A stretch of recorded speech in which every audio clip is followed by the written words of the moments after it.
Hi hello friend, कैसे हैं आप लोग। और उम्मीद करते हैं कि आप लोग बहुत अच्छे होंगे और अपने स्वास्थ्य पर जो है आप लोग को विशेष तौर पर ध्यान रखना है। ठीक है, तो आज जो हम चर्चा करेंगे वो आईपीसी की धारा 306 को लेकर आज हम बात करेंगे। ठीक है, तो इस पर जो है चर्चा करने से पहले आपसे निवेदन है कि हमारे YouTube channel AK law judiciary success पर आप लोग जाकर लाइक शेयर एंड सब्सक्राइब करेगा और बेल आइकन की घंटी दबाना मत भूलिएगा। ठीक है, जिससे कि जो भी चीज़ पढ़ाएं उसका वीडियो का नोटिफिकेशन आप तक सबसे पहले पहुंचे। और जैसे ही नोटिफिकेशन आपको मिले तो आपको करना क्या है, आपको आईपीसी का बेयर एक्ट कॉपी पेन ये आपके पास होना चाहिए। उसके तुरंत बाद आपको क्या करना है, हमने जितनी बातों को इसमें दर्शाया है और जिस तरह से दर्शाया है आपको सेम टू सेम ऐसे ही अपने कॉपी में उतार लेना है। ठीक, ये बात क्लियर हुआ। अब और एक बात ध्यान रखना, जब हम सारी बात को रिलेट करके समझाएं और जिस धारा पे चर्चा करें तो आपको उसी धारा पे जाकर जो इम्पोर्टेंट है उसी को अंडरलाइन कर लीजिएगा। ठीक है, ये बात क्लियर हुआ। अब ध्यान दीजिएगा। चलिए आते हैं अपने मुद्दे पर।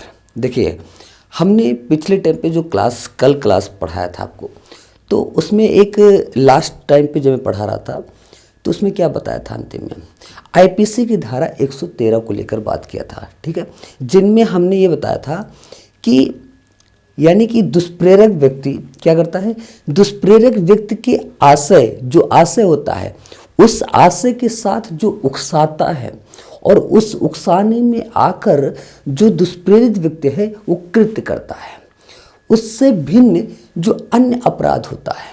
ठीक है, अब ध्यान, उस अन्य अपराध की जानकारी यानी संभाव्यता की जानकारी उस अन्य अपराध की थी इसे कि जो ये अपराध होगा इसके बाद ये अपराध हो जाएगा, इस बात की जानकारी थी।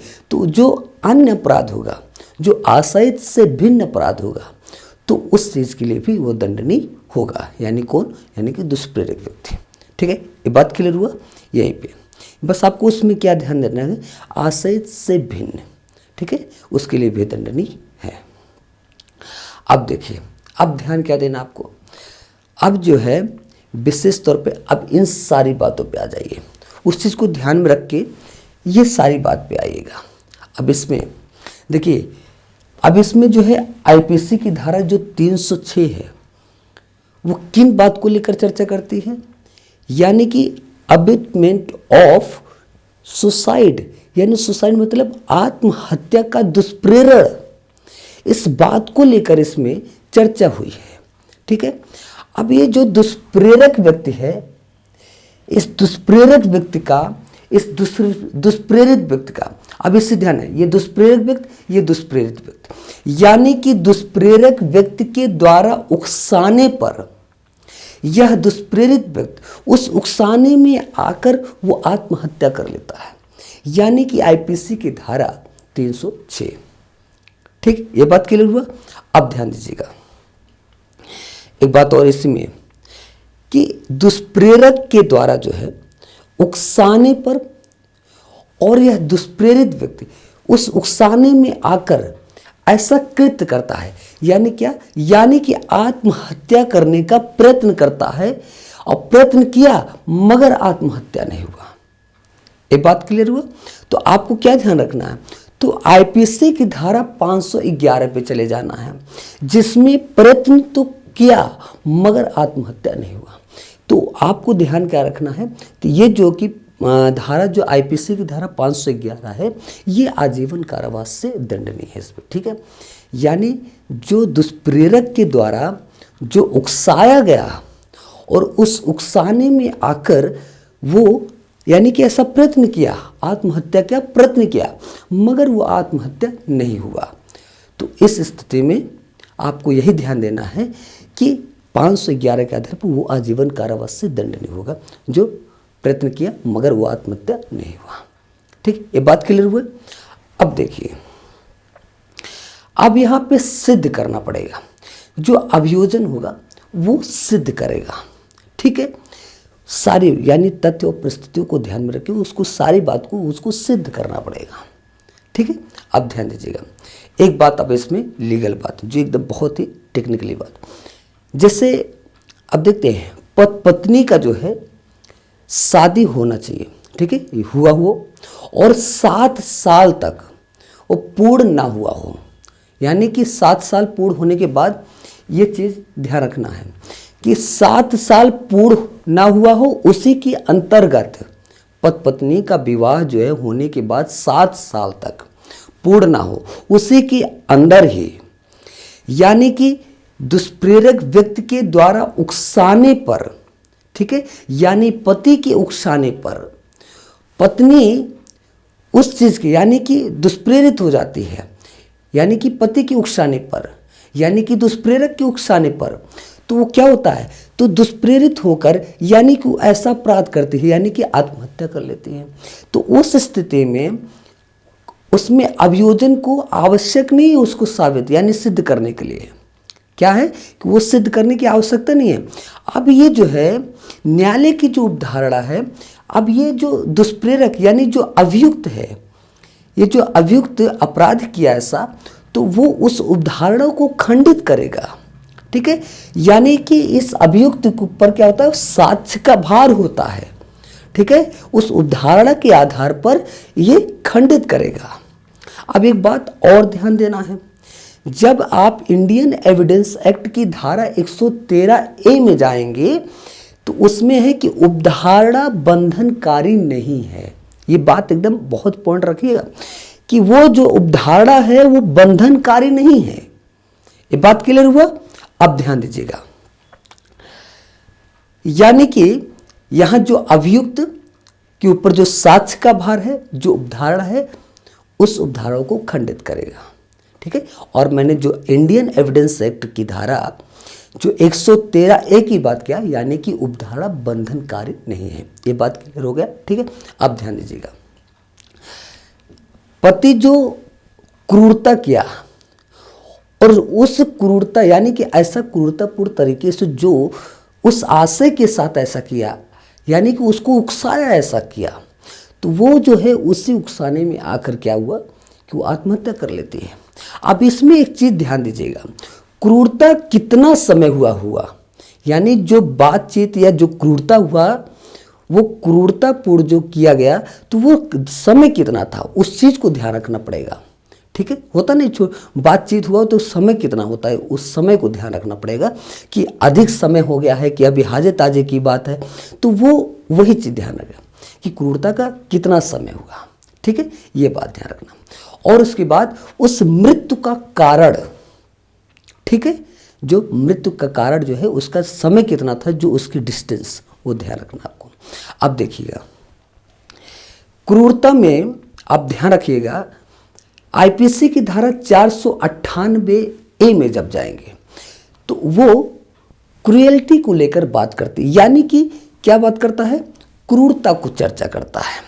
देखिए अब उसमें आप ध्यान दीजिएगा, एक तो शादी होना जरूरी है, उसमें शादी जरूरी है, इस चीज को ध्यान रखिएगा, ठीक है।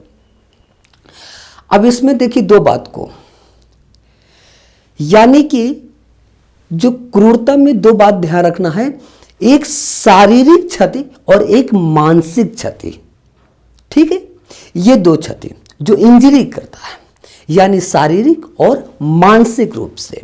अब इस आधार पर क्रूरता को जब सिद्ध करना है तो कैसे, कभी भी अलग अलग, जैसे कि जो 304 जो आईपीसी की धारा 304B है और आईपीसी की धारा 498A है, ये कभी अलग अलग नहीं सिद्ध करना है, इसको एक साथ रख के जो है इसको एक साथ साथ सिद्ध करना पड़ेगा।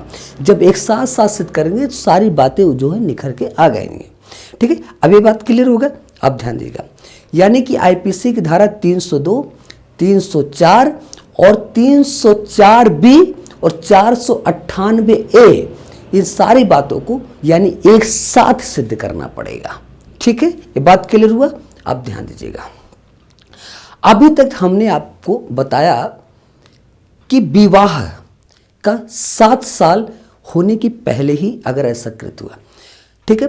अब आप एक चीज देने, पत्नी के रूप में है और विवाह जो है शून्य है, तो ऐसी परिस्थिति में क्या ध्यान रखना है कि अब एक केस है, ठीक है, उस केस को Reema Agarwal versus Anupam and other 2004 Supreme Court.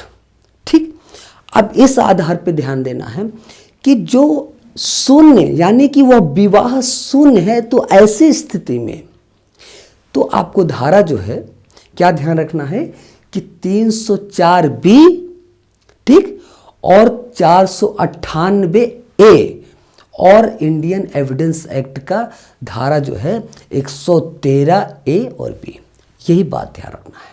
ठीक है, अब देखिएगा एक चीज और एकदम बहुत ही क्लियर हो जाएगा, आपको समझ में एकदम आ जाएगा। देखिए एक बात,